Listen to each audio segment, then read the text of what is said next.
right? Because if you're an effective leader, you have an effective company, you're making money, you have money to give back.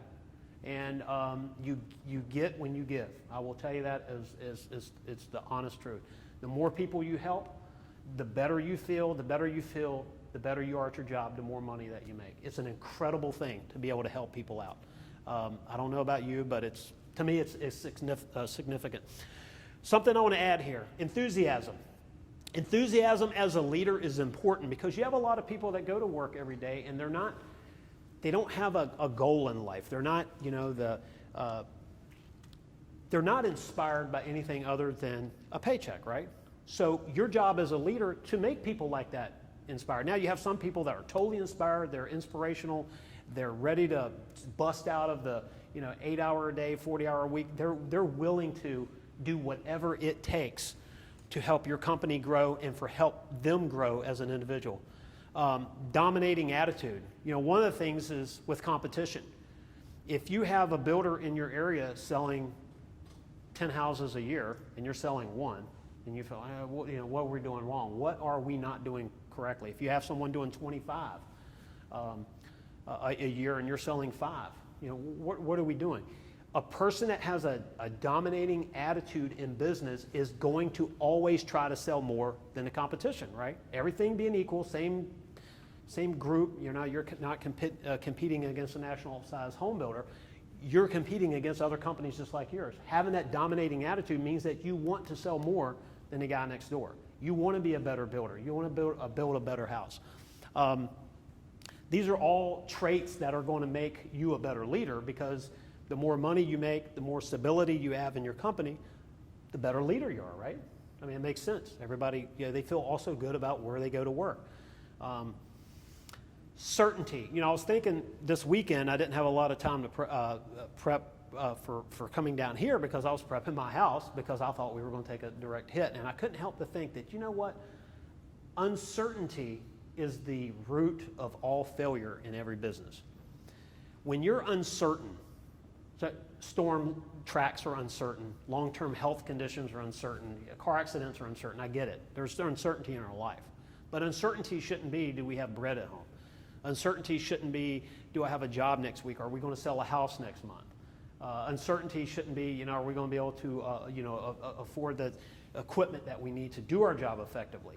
Uncertainty will cause you, it's probably the biggest killer of all dreams out there. The more certain you can make your life, the better you feel. The better you feel, the better you perform your job. The better you sell, the more you sell, the better you act. You have a better attitude. Your teammates would rather work around you than somebody that's irritable and, always reactive.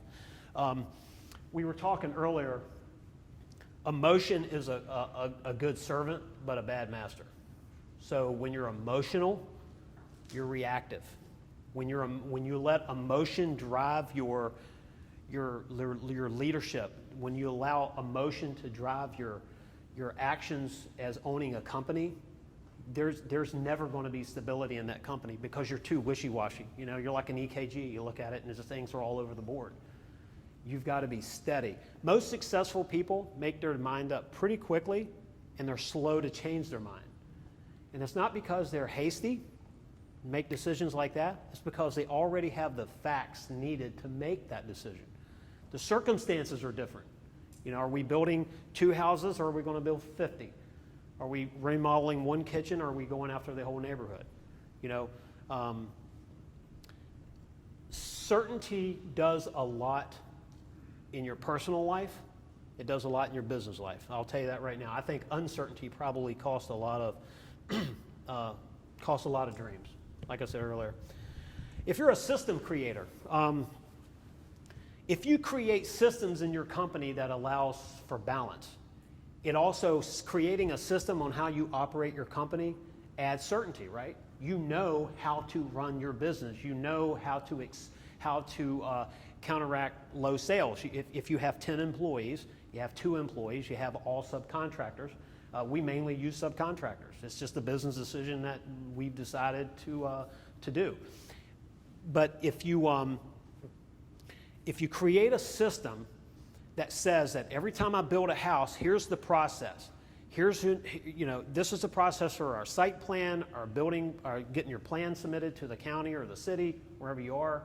The process for when things start, when a power pole goes in. You have a process. I know guys that will have a power pole go in before the site plan's approved and it's in the wrong spot, or they didn't consult with the power company and they have to move it, or it's across it, they put one in too short and the power's coming from across the street and it needs to be higher.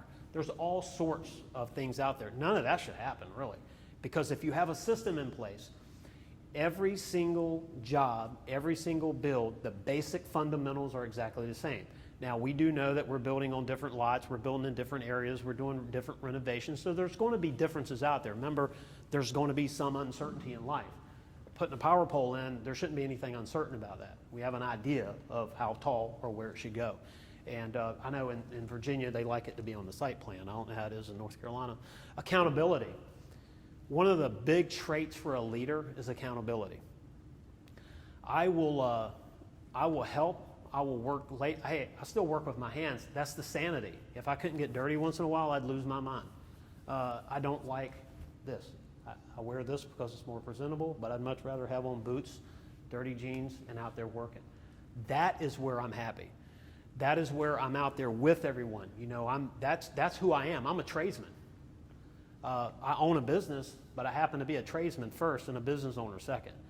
Now, that's probably some bad business advice, and I know somebody watching this one day on YouTube will say, man, I can't believe he said that, and he was honest, but I'm honest. I think that my job is better performed when I enjoy what I do. When I'm in the field every single day, I'm enjoying myself, I'm really having fun. I have to run a business, but I want to build houses. I want to be in the real estate flipping business. That's what I do. I love it. We have a company called offmarkethomebuyers.com. It's a company that I want to take national. It's going to be a franchise. We were talking earlier about the marketing side of things. It's a feel-good story. It's somewhere that if you want to sell your house, or someone wants to sell their house, we want them to feel comfortable selling us their house, their mom's house, the house they grew up in. We're creating a relationship.